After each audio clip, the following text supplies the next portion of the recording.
이런 식으로 계속 계좌를 털다 보면 계좌 다 달아 없어질 것 같습니다. 검찰이 수사를 해야지 쇼를 해서 해야 되겠습니까? 언제든지 털어보십시오.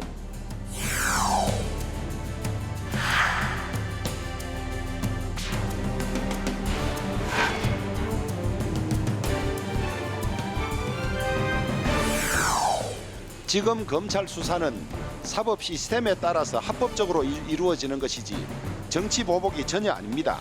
정치 보복은 문재인 대통령이 했던 수사 자체가 정치 보복의 본보기일 뿐입니다.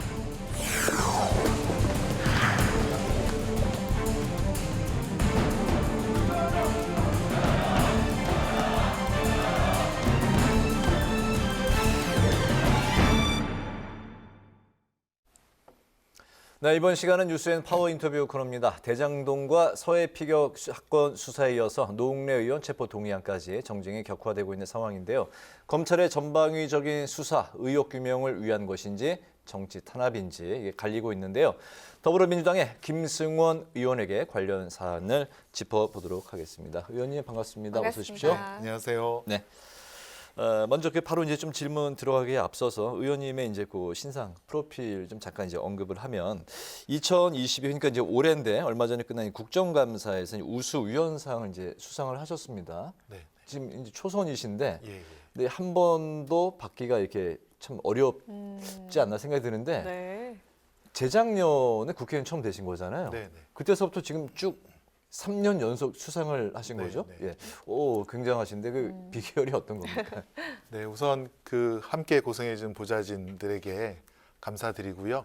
저희 국민의 목소리에 많이 그 경청을 했던 것 같습니다. 근데 올해 같은 경우에는 제주도민께서 내년에 일본 정부가 후쿠시마 오염수를 방류한다고 그러지 않습니까? 네. 그에 대한 대책 마련을 촉구를 해주셨는데 저희가 살펴보니 외교적인 노력뿐만 아니라 국제해양법 재판소에 소송을 제기함으로써 거기서 분쟁 해결을 가능하게 하는 그런 방법을 전문가들과 알게 되었고 그에 대한 촉구를 한 것이라든가 등등 국민들께서 많은 아이디어를 주셨고 거기에 저희가 경청한 그런 결과이지 않나 조심스럽게 생각해 봅니다. 예, 근데 그 보좌관만 잘한다고 이게 상을 받을 것 같지는 않거든요. 네. 의원님 스스로 나는 정말 요거만큼은 자신 있다 생각하시는 거 있으시면 하나만 말씀해 주실까요? 보좌진들을 이렇게 자유롭게 생각하고 일할 수 있는 분위기를 만들어 준 것, 네, 민주적인 분위기. 예, 그거 하나인 것 같습니다. 알겠습니다. 네. 네. 또 의원께서는 판사와 또 변호사를 거치면서 또 그걸 바탕으로 당에서 법률위원장을 현재 맡고 계시잖아요. 자, 그래서 질문을 하나 드려보고 싶은데요. 이상민 장관 해임안이 사실상 거부가 됐습니다. 다음은 이제 탄핵 소추로 갈 텐데 법률적으로 봤을 때 어떻습니까? 이거 탄핵 요건에 해당을 한다고 보십니까? 네, 이상민 장관은 국무위원으로서 헌법상 국민보호 의무를 위반했고요. 또 행정안전부 장관으로서는 재난안전법의 그 최종 책임자로서의 의무도 방기하였습니다. 더더군다나 이상민 장관은 본인이 경찰국을 신설해서 국민의 생명을 지키는 경찰의 최종 책임자라고 선언을 하였는데 그 점 역시 국민의 생명을 지키지 못한 그런 책임이 있고요. 가장 또 국민 기억에 남으실 것은 예결위 현장에서 국회의원의 질문에 거짓을 말하였습니다. 유족분들의 명단, 전화번호를 다 갖고 있으면서도 갖고 있지 않다라고 이렇게 성실 의무라든가 품위 유지 의무를 위반한 그런 정황도 있고요. 예, 그에 대한 책임은 분명히 져야 될 것으로 봅니다. 법률적으로 탄핵에 대한 요건이 충족이 된다라는 갖춰졌다고 판단하고 말씀이시군요. 있습니다. 예. 네. 또 조금 전에 이제 그 강행코가 이제 이야기한 대로 율사 출신이시기 때문에 요즘에 이제 검찰에 대해서 이제 어떤 평가와 말씀을 하실지 이제 궁금한데요. 야당은 무차별 압수수색과 공포 정치의 시대다. 또 이제 야당 탄압에 현재 검찰이 총동원됐다. 이런 이제 그 언급들을 하고 있는데 현재 그 검찰에 대한 수사를 어떻게 바라보고 계십니까? 네, 사실 수사와 기소 권한은 국가가 행사할 수 있는 가장 강력한 수단인데요. 네.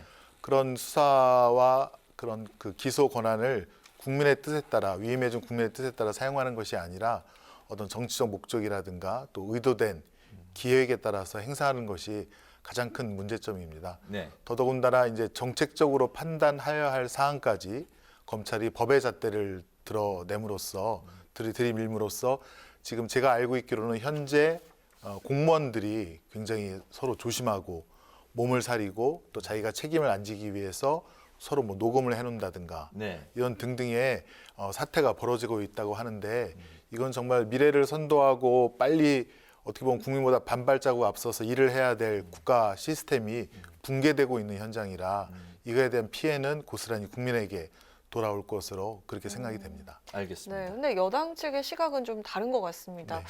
그렇게 떳떳하면 왜 검찰 수사를 거부를 내고 있냐? 그리고 비리나 범죄 혐의가 있다면 성역 없이 철저하게 수사를 해야 한다. 이렇게 이야기를 하고 있거든요. 이 네. 이야기에 대해서 입장 어떻습니까? 네, 수사는 원래 증거를 따라가야 됩니다. 객관적인 증거에 따라서 수사를 해야 되는데 지금 검찰의 수사를 보면 우선 이재명 당대표에 대해서는 기존의 대장동 사건 관여자들이 자유롭게 말한 녹취록이 굉장히 많은 분량이 있는데 그것들을 모두 다 무시하고 그 녹취록과 반대되는 진술을 얻기 위해서 그 주변 사람들에 대한 쌍끌이식 수사 또 인권 침해 수사를 하고 있다는 것이 문제고요. 반면에 대장동 사건의 그 범죄 수익을 공유한다고 나온 50억 클럽이라든가 그런 데에 대한 수사는 지금 전혀 이루어지지 않고 있다. 네. 이런 것이 문제점으로 들 수 있겠고 또 본부장 이제 비리라고 해서 윤석열 대통령의 본인이라든가 부인, 장모에 대한 그런 수사는 전혀 이루어지지 않고 있거나 혹은 이번에 언론 보도에 나타났듯이 대검에서 검사가 장모에 대한 그런 수사 대책을 갖다가 기획하고 마련하고 그런 것들이 재판정에서 이제 밝혀지게 됐는데요. 대검에서 장모에 대한 수사를 대처하는 방법을 기획하고 있는데 일선에서 수사검사들이 그 수사를 제대로 할 수 있겠습니까? 그러니까 그에 대한 기소가 그냥 혐의 없음으로, 그러니까 증거 부족으로 무죄가 나오는 것이고요. 가장 강력한 수사 권한을 공정하게 형평성 있게 사용하는 것이 우선일 텐데 지금은 전혀 그렇지 않고 있다. 그 말씀을 드리고 싶습니다. 알겠습니다. 서해 피격 사건으로 이제 넘어가 보겠습니다. 서훈 실장, 노영민 전 실장에 이어서 이제 그 박지원 전 국정원장까지 검찰에 소환이 됐습니다. 이제 지금 이제 정보 삭제 등에 대해서 이제 수사가 이제 진행 중인데 정권이 이렇게 바뀌면서 이제 안보 상황에 대한 분석 결과가 이제 확 바뀌면서 지금 현재 이 상황까지 왔습니다. 전 정권이 뭐 잘못한 부분이 있다면 당연히 이제 수사하고 이제 처벌을 해야 될 텐데 현재 요 사안이 사법 처벌의 대상이 될 수도 있는 요 상황에 대해서는 어떤 입장이실까요?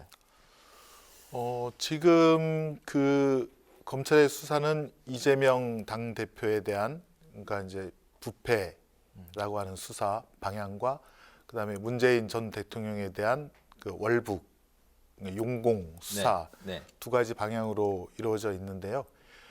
지금 이제 특히나 서해 피격 사건에 대한 수사는 되게 정책 판단이라든가 그런 거에 대한 법의 잣대를 들이대는 수사라 굉장히 좀 우려를 갖고 있고요. 지금 검찰이 지금 거의 어떤 것에든 다 관여하고 법의 잣대로 심판할 수 있다라고 하는 그러한 방식으로 수사를 하고 있고요. 네. 또 인사에 대해서도 지금 이제 인사수석이라든가 전 정부의 인사수석이라든가 그런 것들을 모두 다 직권남용이라는 이름으로 지금 이제 수사를 하고 있는데 좀 너무 도를 넘어도 한참 넘어섰다 이렇게 비판할 수 있겠습니다. 박지원 전 국정원장이 이제 그 민주당 복당이 결정이 됐습니다. 네. 민주당 차원에서 이제 그 박 전 원장의 복당이 좀 이 사안을 대응해 나가는데 좀 어떻게 좀 앞으로 좀 달라지는 점이 있을까요? 어떻습니까? 박지원 전 원장님이 이제 복당하게 된 것은 아마 이재명 대표의 네. 대승적인 결단으로 알고 있는데요. 네.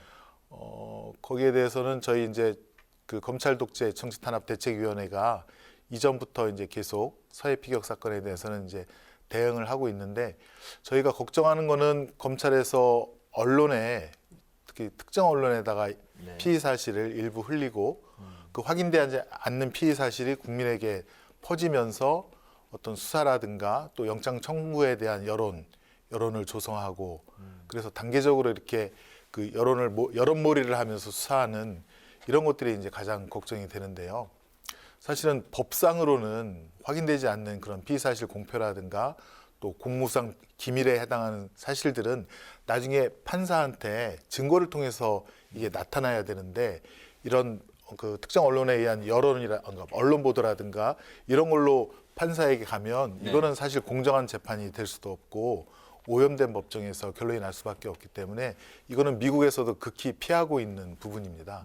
근데 이것들이 지금 검찰이 이렇게 여론 조작이라든가 언론을 통해서 마구잡이로 이렇게 벌어지고 있다는 것이 참으로 우려할 만한 상황이라고 할 수 있겠습니다. 알겠습니다. 네, 이 상황을 좀 정리를 해보겠습니다. 문재인 전 대통령이 최종 책임자는 나다 이렇게 밝혔습니다. 뭐 여당은 그렇기 때문에 검찰 조사를 주장을 하고 있는데 검찰은 좀 신중을 기하는 그런 모습이고요. 근데 유족 측에서 문 전 대통령을 또 고발을 한 상황이고 또 통계 조작 의혹이 새로운 폭풍의 눈으로 등장을 했습니다.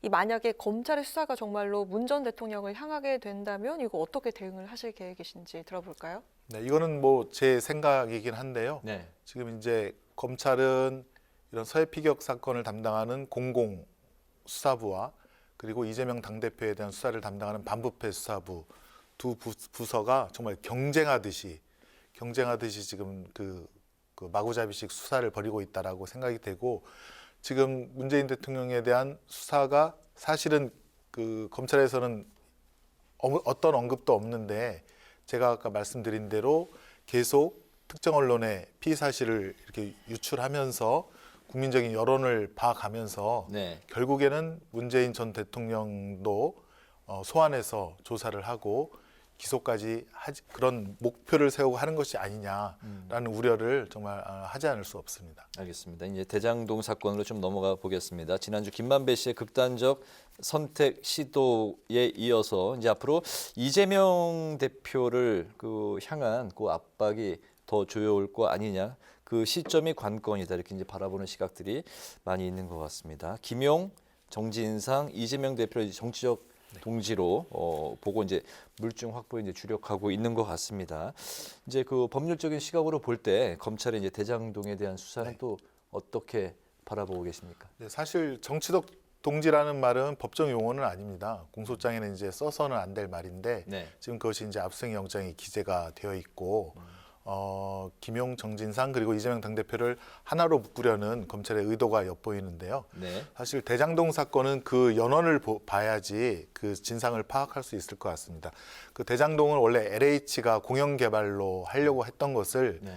그 남욱 변호사라든가 그때 이 대장동 사업 민간업자들이 사실은 그 한나라당 의원들을 통해서 LH의 사업을 포기시키고 민간 개발 사업으로 진행하려고 했었습니다. 네. 그렇게 진행이 되다가 갑자기 이재명 성남시장이 당선이 되면서 민간 개발을 꺾고 그다음에 공영 개발로 다시 진행하려고 하는 것을 그 성남시 의회에서 공사 설립이 안 되어서 결국 민간과 공영이 함께 개발하는 것이 됐는데 만약에 이재명 당대표가 남욱이라든가 또 유동규 씨와 한 통속이었다면 그들의 개발 이익을 5,500억 정도 시민의 품으로 회수하지 않았습니까? 네. 그런 것들을 갖다가 왜 했겠습니까? 그런 큰 틀에서 이걸 봐야 이 대장동 사건이 이해가 될 것이라고 생각이 되고 그 와중에 정말 남욱 씨는 그 이재명 시장 씨알도 안 먹힌다라고 스스로 편하게 인터뷰를 했고 네.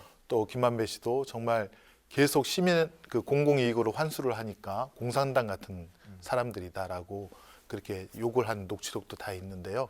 그런 점을 국민들께서 좀 봐주셨으면 하는 바람입니다. 대장동 수사가 이제 대장동 일당에 대한 이제 개인 비리 차원에서 이재명 대표에게로 이제 옮겨가고 있는 듯한 이제 그런 분위기 같습니다. 네, 그렇습니다. 예. 그 어떻게 보고 계십니까?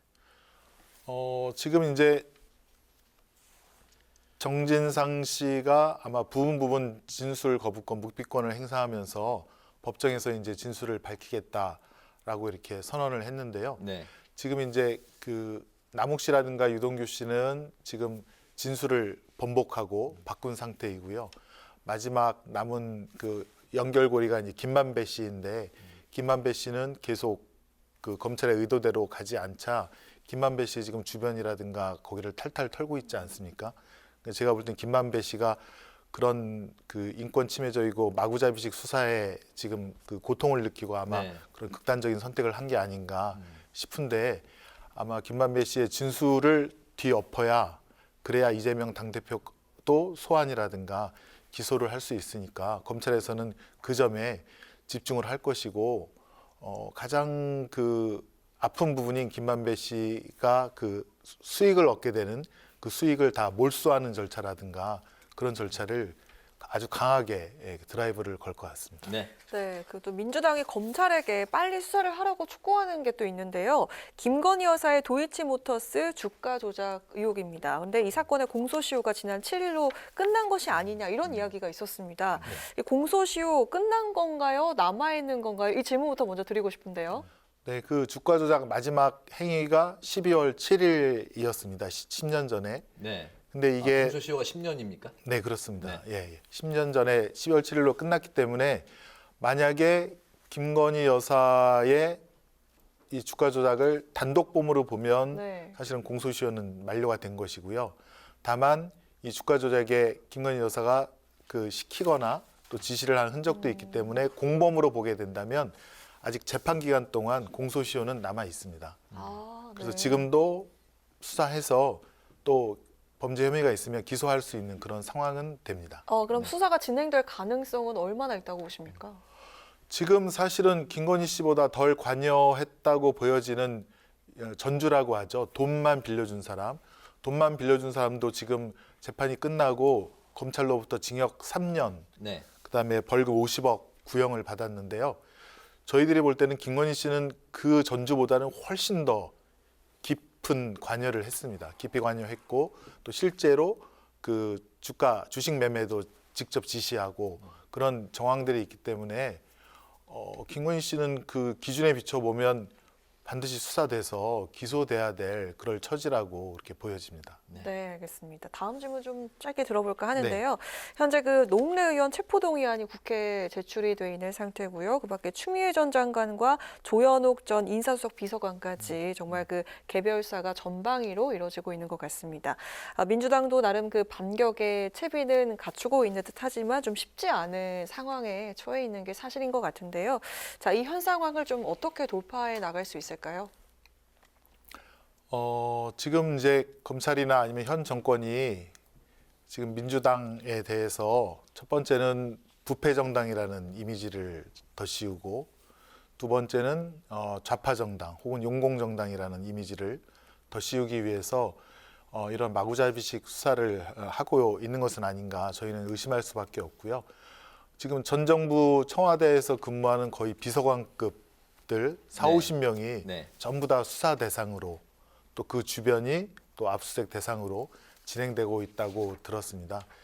사실은 그 아까도 말씀드렸듯이 또 증거에 의해서 나타난 범죄 혐의를 갖고 수사하는 게 아니라 어떤 전 정부의 인사 또 현 민주당 체제를 완전히 와해시켜 버리겠다. 그래서 국민의 여론을 바꿔보겠다. 네. 혹은 윤석열 정부의 실정을 덮어버리겠다. 그런 의도로 이렇게 그 쌍끌이식 마구잡이식 수사를 한 것으로밖에는 저희가 볼 수가 없어서 저희는 의연히 대처를 하되 특히나 특정 언론을 통한 여론 조작이라든가 그런 거에 대해서는 저희가 더욱더 각별히 예의주시하면서 그때그때마다 팩트를 국민들께 알려드리고 그렇게 하도록 하겠습니다. 알겠습니다. 네. 마지막 질문 이제 좀 가볍게 답변해 주시면 될 것 같습니다. 그 저희가 이제 그 정치인 또 의원분들께서 출연하시면 네. 공통으로 드리는 질문인데 정치인의 말에 대해서 평소에 이제 어떻게 생각을 하시는지입니다. 그 정치는 말로 하는 전쟁이다 이런 말도 있는데 그 최근에 이제 보면 국민의힘은 이제 전대루를 갖고 당원 포비하다 이런 용어도 나왔고 또 감사원의 문정부 통계 조작 의혹에 대해서 이제 국민의힘은 국정농단 일벌백계 민주당은 전 정권 모욕주기다 이런 표현들을 썼습니다. 네. 평소에 이제 그 정치인이 되시고 나서 말씀을 하실 때 어떤 정치에 대한 소신, 철학이 깃들어 있으실 것 같은데 좀 잠깐 들어볼 수 있을까요? 네. 사실은 저희가 이제 국회의원으로서 또 정치인으로서 하는 말들이 정말 국회 속기록에 토시 하나 네. 그대로 네, 담겨져 있다는 것을 보고 그것이 나중에 우리 국가의 역사적인 사료가 될 수 있다는 것을 생각하면 정말 신중에 신중을 거듭하고 네. 또 여러 가지 그 상처받을 분들도 계시니까 그런 분들의 그 처지도 보면서 말을 해야 된다고 생각하고요.